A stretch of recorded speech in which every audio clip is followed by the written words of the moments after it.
ಇವತ್ತು ಬಲ್ಡೋಟ ಬೇಕು ಅಂತಾನೋ ಒಂದು ಹೋರಾಟ ನಡೆಯಿತು. ಅದರ ಚಿತ್ರೀಕರಣ ಮತ್ತು ಫೋಟೋ ತೆಗೆಯಲು ಖುದ್ದು ಕಂಪನಿ ಕೆಲಸಗಾರರೇ ಬಂದಿದ್ದರು.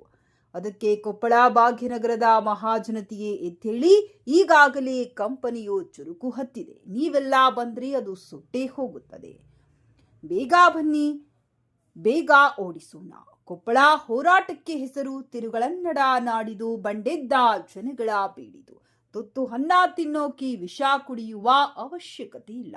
ಕೊಪ್ಪಳ ನಗರಸಭೆ ಮುಂದೆ ಇವತ್ತು 14ನೇ ದಿನದ ಹೋರಾಟ ಚಾಲು ಇದೆ. ಅನಿರ್ದಿಷ್ಟಾವಧಿ ಧರಣಿ. ಅದು ಜಿಲ್ಲಾ ಬಚಾವೋ ಆಂದೋಲನ ಮತ್ತು ಪರಿಸರ ಹಿತರಕ್ಷಣಾ ವೇದಿಕೆಯ ಜಂಟಿ ಕ್ರಿಯಾ ವೇದಿಕೆ ಮೂಲಕ ಹೋರಾಟ ನಡೀತಿದೆ.